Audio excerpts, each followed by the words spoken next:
High আমি রূপম। আজকের এই ভিডিওতে আমরা ফেডারেশন ভার্সেস ডিরেক্টর এই বিষয়টা এখন কোন জায়গাতে রয়েছে তার কারণ আপনারা জানেন। সর্বস্তরে আমাদের এখানে কিন্তু টলিউডে শুটিং কিন্তু বন্ধ, কাজ কিন্তু হচ্ছে না, এবং আমাদের ইন্ডাস্ট্রির পরিস্থিতি এখন এমন যে সেটা খুব সংকীর্ণ হয়ে গেছে।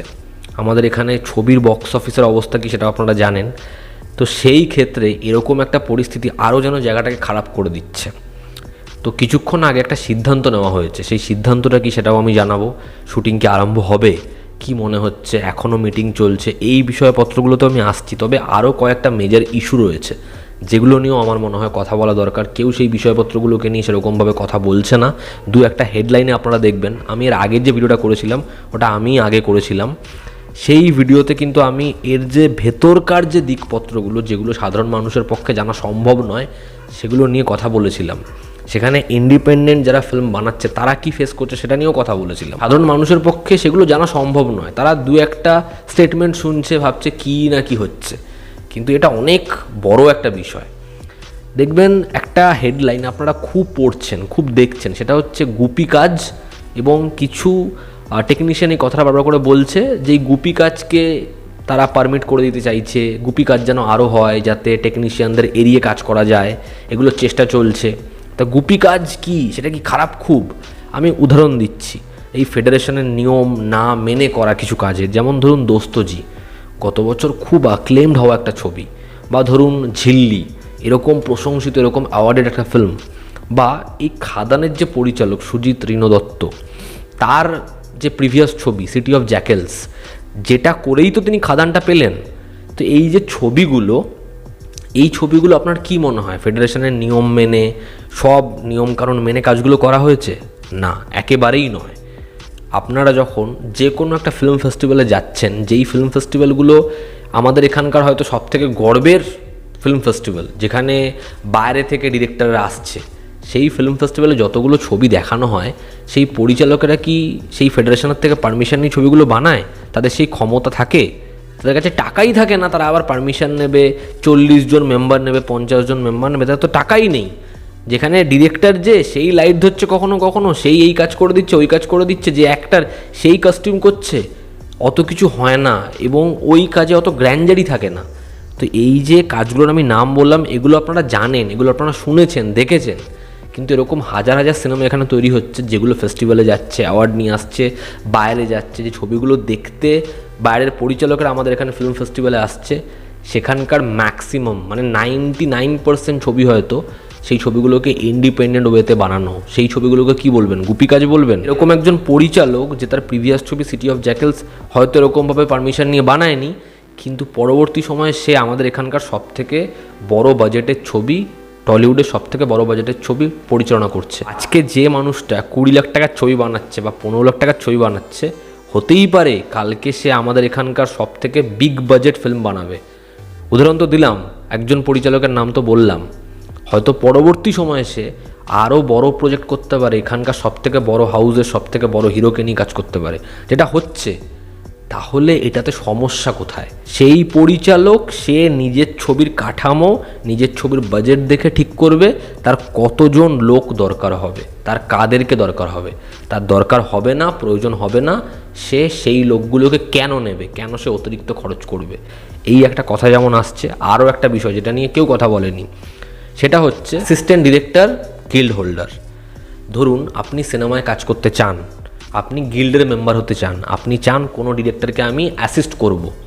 আমাদের এখানে এমন একটা পরিস্থিতি হয়ে গেছে, বহু এমন ছেলে রয়েছে যারা নিজের স্বপ্নের পিছনে পাগল, শুধু ছেলে কেন বলি, ছেলে মেয়ে, যারা নিজের স্বপ্নের পিছনে পাগল, যারা সিনেমায় কাজ করতে চায়, যারা অ্যাসিস্ট্যান্ট ডিরেক্টর হতে চায়, তারা এই অ্যাসিস্ট্যান্ট ডিরেক্টরের জন্য, এই গিল্ডের জন্য তারা হয়তো বহুবার আর্জি জানিয়েছে, তাদেরকে এই অ্যাসিস্ট্যান্ট ডিরেক্টর গিল্ডের সদস্য করা হয়নি, ঠিক আছে?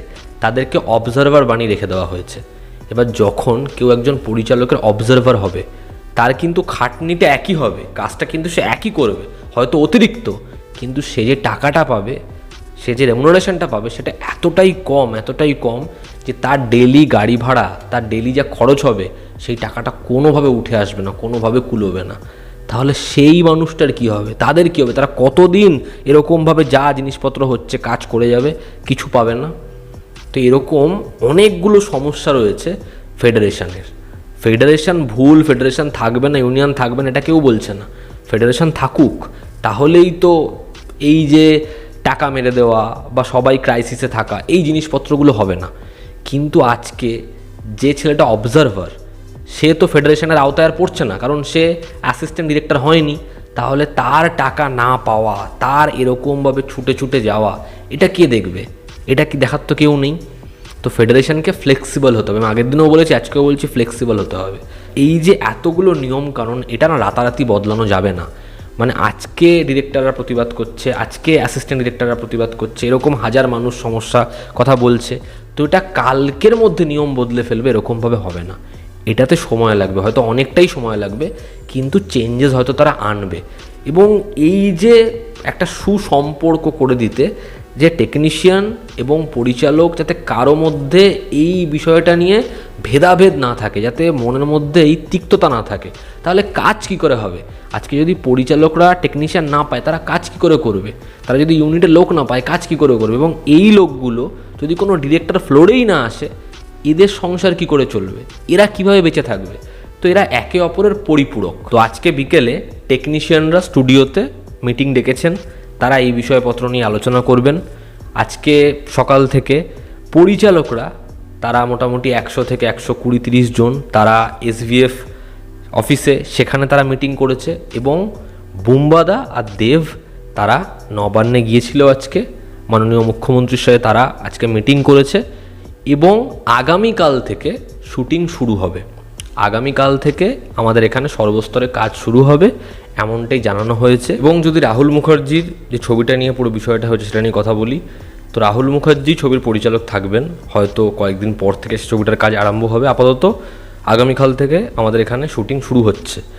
এবং এই যে ফেডারেশনের নিয়ম কারণ নিয়ে আমি কথা বললাম, সেটা শুধরানোর বা সেটার মধ্যে যে ফাঁকফুকো রয়েছে সেগুলো ঠিক করার জন্য 3 মাস সময় নেওয়া হয়েছে, সেটার ঠিক করার জন্য। এবং হয়তো নতুন নিয়মাবলী আমরা দেখতে পেতে পারি। যেমন খাদানের শুটিং বন্ধ হয়ে গেছিলো, এই ছবিটার আজ থেকেই কাজ শুরু হওয়ার কথা, কিন্তু ছবিটা আজকে ফ্লোরে যেতে পারেনি, কারণ সম্পূর্ণভাবে যেহেতু এখানে শুটিং বন্ধ, যে কারণে ছবিটার কাজ শুরু হয়নি। তো মনেই হচ্ছিল এটা সম্পূর্ণভাবে শর্ট আউট হয়ে যাবে, কাজ শুরু হবে। তো আগামীকাল থেকে শুরু হবে, এবং দেখার এই যে সমস্যাগুলো, এই যে ইস্যুগুলো, দেখার এগুলো আস্তে আস্তে দূর হয় কি না। এর মধ্যে অনেকগুলো দিক আছে, আমি সেগুলো নিয়ে কথা বললাম। তো এই ছিল আজকের ভিডিও। এতে আপনাদের কি অপিনিয়ন জানাবেন। জনতা আমাদের পাশে আছে। আবার দেখা হচ্ছে। Love you all, bye, take care.